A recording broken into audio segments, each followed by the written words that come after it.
축복의 가을 날씨입니다.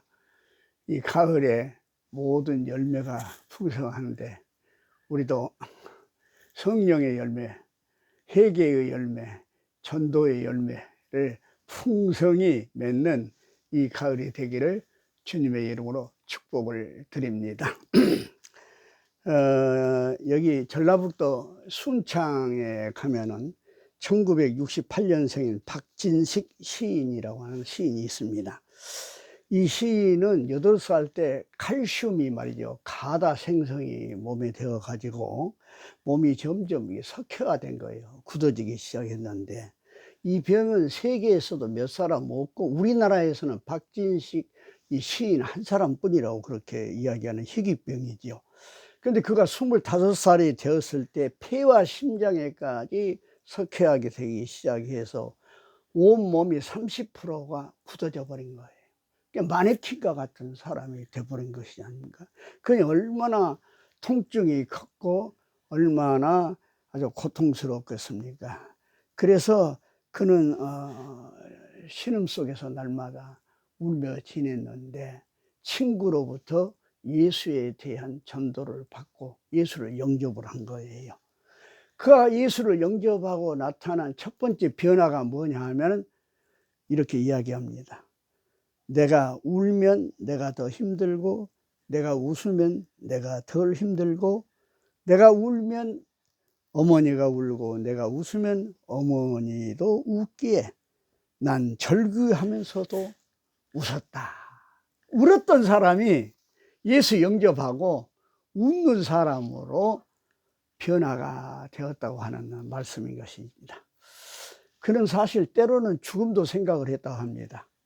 그런데 예수 만나고 나서부터는 인생의 목적이 생겼고 그냥 죽는다는 것이 너무 억울하다는 생각이 들어서 그래서 희망의 끈을 잡고 삶을 긍정하며 삶의 의미를 찾기를 시작한 것입니다.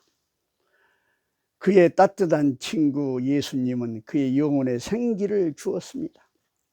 몸은 고통으로 뒤덮였지만 마음은 위로부터 오는 평화와 행복으로 넘쳐난 것입니다. 그래서 결국 그는 굳어진 양손가락 사이에다가 볼펜을 끼고 글을 쓰기 시작했는데 2년 만에 탈고를 했는데 그 책 이름이 뭐냐면 절망은 희망의 다른 이름이다 라고 하는 책인 것입니다. 그는 그 책에서 이런 이야기를 합니다. 지금 살기에 힘들어 절망하신 분이 계시다 하면 제 이야기를 읽고 부디 힘을 내십시오. 저는 꿈꿀 수만 있어도 행복한 인생이라고 생각을 합니다. 아무리 암담한 현실에 처했어도 살아있는 한 꿈을 버리지 마십시오. 그리고 여러분 울지 마십시오. 그렇게 그는 이야기를 합니다. 그는 절망의 우물에서 희망의 생수를 지금 길어 오르고 있는 것입니다. 오히려 그는 다른 사람을 위로하고 있고 자신의 절망의 이야기를 통하여서 다른 사람의 희망의 이유가 되고 있는 것 아니겠습니까? 너무나도 아름다운 이야기입니다. 오늘 우리가 읽은 시편 137편의 내용은 뭐냐면 이스라엘 백성들이 바벨론 포로로 끌려갔지 않습니까? 그들은 바벨론 그 강대국, 그때 중동 지역에서 가장 강한 나라니까요. 그 강대국 바벨론의 포로로 끌려갔으니 그 상황은 얼마나 절망적입니까? 곧 조국으로 돌아갈 꿈은 요혼했고 갈수록 힘든 노역에 시달립니다. 그것보다 더 힘든 것은 바벨론 사람들이 하나님을 모욕하면서 그들을 조롱하는 말을 들을 때가 가장 힘든 것이었습니다. 그렇다고 해서 태양할 수도 없습니다. 태양해봤자 죽음뿐이기 때문에 그런 것입니다. 지금 하나님께서는 이스라엘을 흔들고 계신 것입니다. 그래요. 우리가 인생 살다 보면은 때로는 하나님께서 우리를 흔드실 때가 있습니다. 그러나 그 하나님의 흔듦은 우리를 망하게 하신 것이 아닙니다. 욥을 보면 알 수 있지 않습니까? 또 죽게 하시려고 한 것도 아닙니다. 오히려 바로 살게 하기 위해서 하나님은 때때로는 우리가 죄악에 범하고 하나님과 멀어져서 엉뚱한 길을 갈 때에 우리를 흔드십니다. 시인은 그것을 알기에 그 말입니다.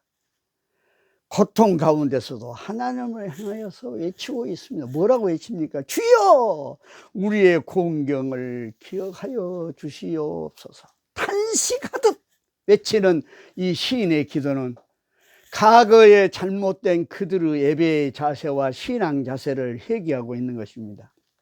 곧 시온의 노래를 아무런 간격 없이 불렀고 여호와의 노래를 아무런 떨림 없이 불렀다는 이야기입니다.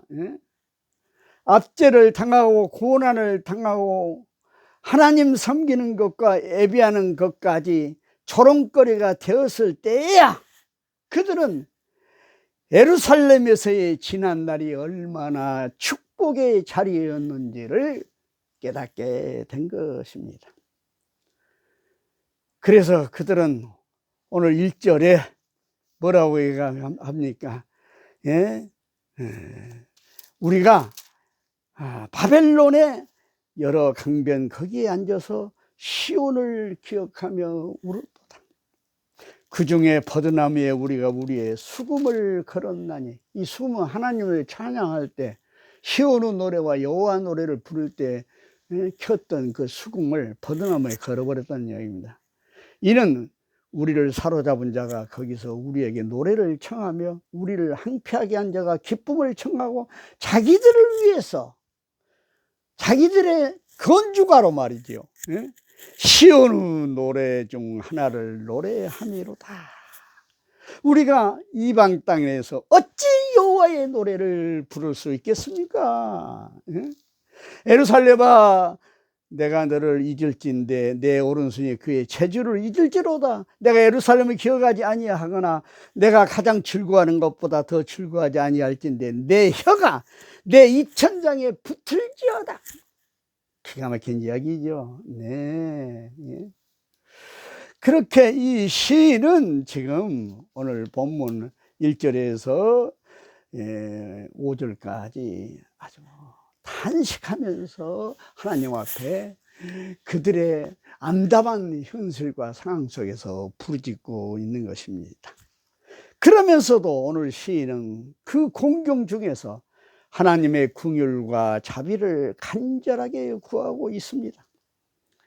이 모든 것이 그들의 죄악에 대한 하나님의 징계로 인한 것임을 잘 알기에 회복도 하나님께로 말미암았음을 알고 있는 것입니다.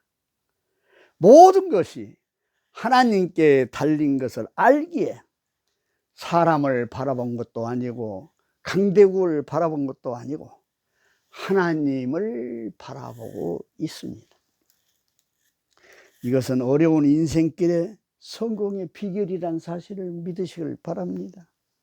환경을 바라보았던 사람이 일어선 적은 결코 없습니다. 그러나 환경 너머에 계시는 하나님을 바라보는 사람은 언젠가는 일어날 수 있다는 사실을 믿으시기를 바랍니다.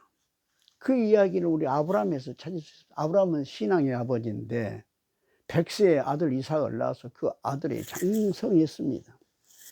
그런데 오늘 하나님께서 아브라함아 내 아들 이삭을 모리아산에 가서 번제로 내게 바치라고 하는 이야기입니다.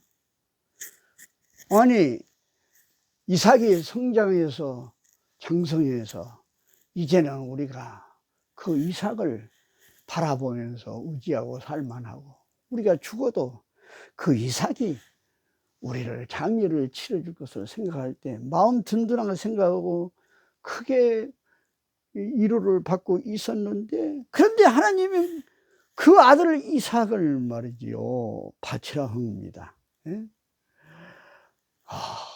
그러면 그 아들이 없이 애롭게 죽어갈 자신과 아내를 생각하니까 기가 막힌 일이 아니겠습니까? 그러나 거기에 머물렀다 하면은 한 걸음도 모리아산을 향하여 떼어놓을 수가 없었을 것입니다. 그러나 아브라함은 말없이 3일 동안 이삭을 데리고 모리아산을 향하여서 행진을 할 수가 있었습니다. 왜요? 아브라함은 그 생을 지금까지 인도하신 하나님을 바라보았으므로 그의 모리아산의 길을 갈 수가 있었던 것입니다. 여러분, 우리에게 필요한 것은 철저히 하나님을 향한 신뢰의 마음이라는 것을 믿으시기를 바랍니다. 어느 날 저녁에 인디어 체로키족 노인이 손자에게 이야기를 합니다.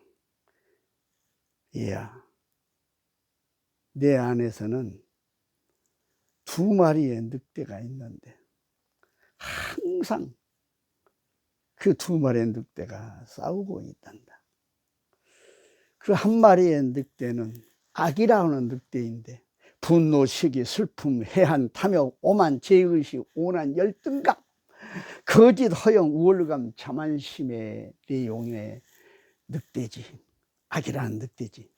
다른 1마리는 말이야, 선이라는 늑대인데 기쁨, 평화, 사랑, 희망, 겸손, 친절, 자비, 이해, 동정, 믿음의 내용인 선이라는 늑대가 1마리가 있지. 이 2 늑대가 늘 내 마음속에서 전쟁을 일으킨다. 아이가 묻습니다. 그런데 할아버지, 어느 편이 이겼어요? 그때 할아버지가 대답합니다. 내가 먹이를 주고 키우는 늑대가 언제나 이긴단다. 의미 있는 이야기입니다. 오늘 시인은 불평하고 원망하고 좌절하는 삶의 자리에 서 있습니다. 그러나 그는 그쪽에 먹이를 주지 않습니다. 믿음과 소망과 소망의 쪽에, 신뢰의 쪽에 먹이를 주고 있다고 하는 이야기인 것입니다. 할렐루야. 그렇습니다. 사랑하는 성도 여러분, 우리의 삶에도 이런 2가지의 가능성이 언제나 놓여 있지 않습니까? 중요한 것은 내가 어느 쪽에 먹이를 주느냐에 따라서 우리의 삶은 완전히 달라질 수 있다는 사실을 믿으시기를 주의 이름으로 축복합니다. 아멘. 기도하십시다. 할렐루야. 우리 아버지 하나님 감사합니다.